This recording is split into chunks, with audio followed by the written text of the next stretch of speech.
nga kay Mama. Ma, oh. Tignan mo po tong drawing ko. Paglaki ko po, gusto ko pong maging matagumpay at makatulong po sa inyo. Ang ganda naman, Nak. Ipagpatuloy mo lang, ha. Balang araw, matutupad mo rin ang mga pangarap mo. Sige po, Nay. Drawing na po ako, ha. Sige, anak. Maglilinis na muna ako rito. Anak, oh. May regalo kami para sa'yo. Ano po yun, Nay? Ito, oh. Buksan mo. Pasensya ka na. Yan lang yung nakayanan namin ng tita mo. Wow, maraming salamat po. Ipagpatuloy mo lang pangarap mo, Angel, ha? Nandito lang kami ng nanay mo para sa'yo. Maraming salamat po ulit.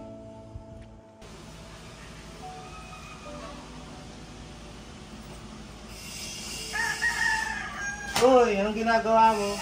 Ayan, gusto ko kasing maging artist at matulungan yung pamilya ko. Artist? Tignan mo yung drawing mo. Ang pangit-pangit. Hoy, hoy! Ano ba kasi ginagawa nyo? Tumayo ka nga dyan.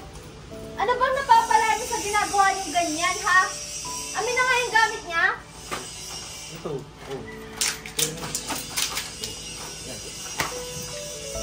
Tara na nga. Tara na. Wala naman tayong mapapala dito eh.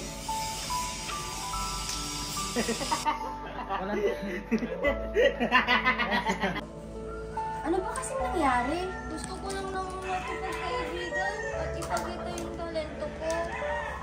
Alam mo, okay lang yan. Huwag ka panghihinaan ng loob, ha? Alam kong walang imposible sa Panginoon.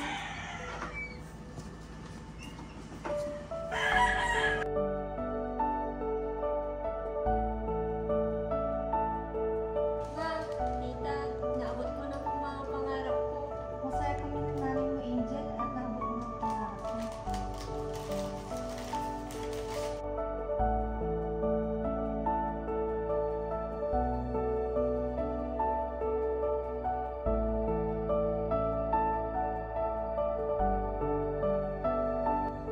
Malayo pa, pero malayo na.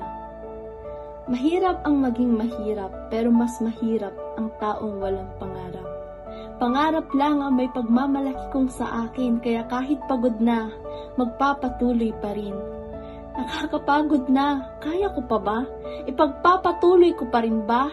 Lalaban sa sarili kong storya o bibitaw sa mga pangarap kong binuo? Minsan, napapaisip ako dahil sa tuwing napapagod ay masyadong magulo ang takbo ng isipan. Mga negatibo at positibong palaisipan ang hindi ko maintindihan at kadalasan, sumasabay pa ang kalungkutan. Oo, maraming beses na akong nabiktima ng kapaguran at kadalasan ay dahil sa eskwelahan. Para saan ba ang ginugugol kong panahon? Makamit lang ang nag-iisang pangarap kong makaahon. Para saan ba ang pangarap at paghihirap, ang bawat pagpatak ng pawis at luha?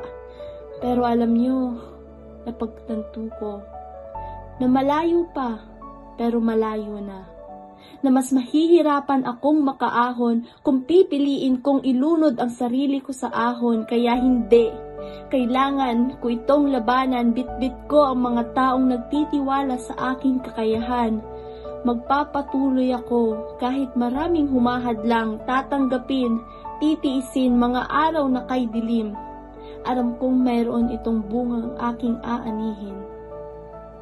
Kaya't kaibigan, magpatuloy ka. Kahit pagod ka nang harapin ang bagong umaga, magpatuloy ka. Kahit sa labang tinatahak mo, ikaw na lang mag-isa, magpatuloy ka. Isipin mo lahat ng ginawa mo noong umpisa, magpatuloy ka. Kahit malayo pa, ay malayo ka na. Masaya ako para sa iyo, kaibigan. Naging mahirap, pero nagawa mo.